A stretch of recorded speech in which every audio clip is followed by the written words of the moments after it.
Hari ini saya mendapatkan di-share satu video dari Ustadz Adi Hidayat yang dimana beliau ini memberikan klarifikasi atas viralnya video beliau yang di Muhammadiyah Riau itu ya, yang dimana beliau sepanggung dengan orang-orang Nasrani kalau tidak salah, dan di situ beliau memberikan pernyataan sambung ayat. Kalau kita mau menyatakan bahwa Ustadz Adi Hidayat sambung ayat dengan orang kafir, jelas di situ Ustadz Adi Hidayat sambung ayat dengan mereka dari Yohanes pasal 3 ayat ke-16 itu dengan surah Maryam ayat ke-30.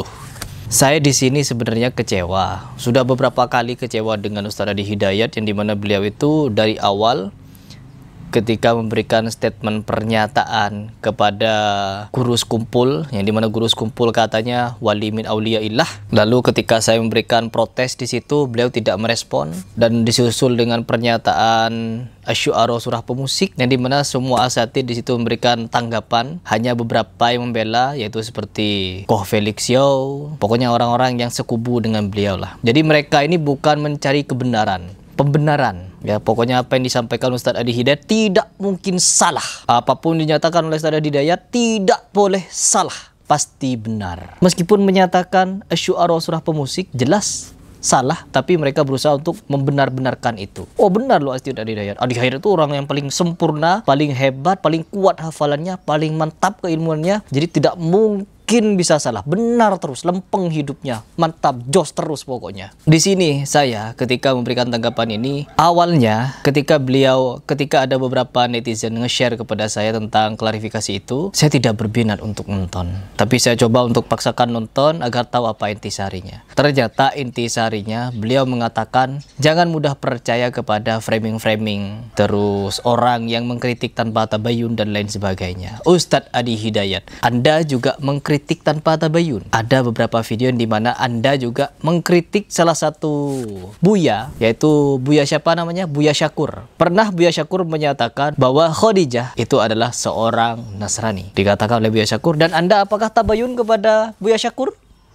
No. Anda tidak tabayun kepada Buya Syakur, padahal Buya Syakur masih hidup. Harusnya Anda datang dulu ke Buya Syakur. Jangan melalui video yang viral lalu Anda komentari. Begitu kan? Anda ingin bernarasi seperti itu kepada kami yang mengkritik Anda melalui media sosial, sedangkan Anda sendiri mengkomentari Buya Syakur melalui media sosial. Kapan Anda tabayun kepada Buya Syakur?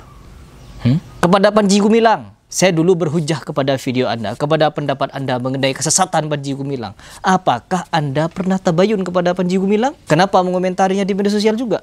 Kalau berkata orang mengkritik di media sosial, kenapa tidak tabayun dulu?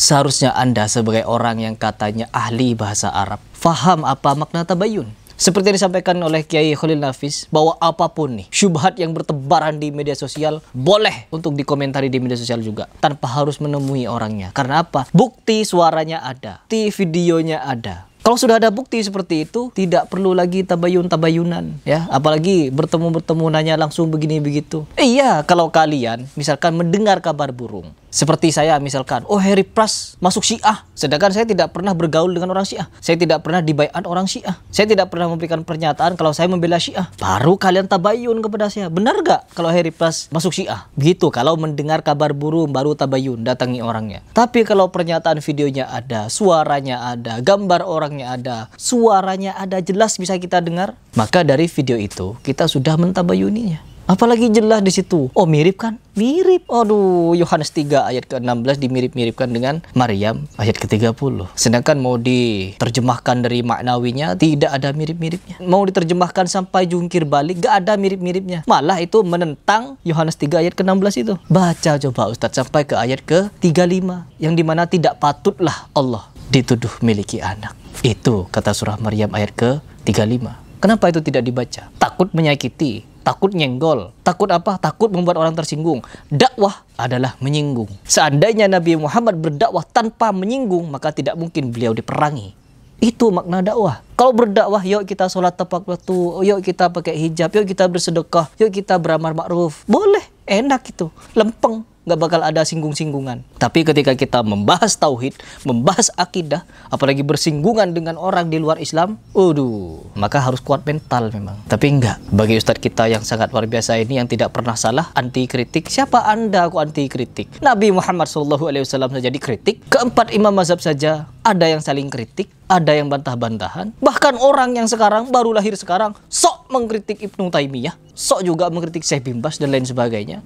Selama orang masih hidup, bahkan sampai mati pun, sudah mati pun masih dikritik.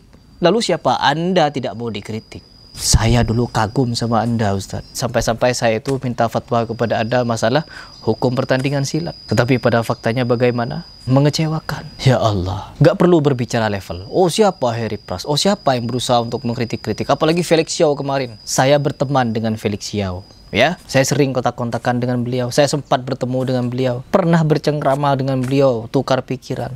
Tapi ketika orang salah ya, kok Felix ya, tidak boleh dibela kok. Anda kemarin bikin video, di video itu Anda itu tidak menjelaskan apa yang dinyatakan oleh Ustaz Adi Hidayat. Menjelaskan tentang Isa dan Yesus, apa gak ada hubungannya? Ya Allah, ngeri memang ya. Ketika ada seorang tokoh yang dianggap sangat-sangat, incredible, sempurna, gak boleh dikritik teman-teman.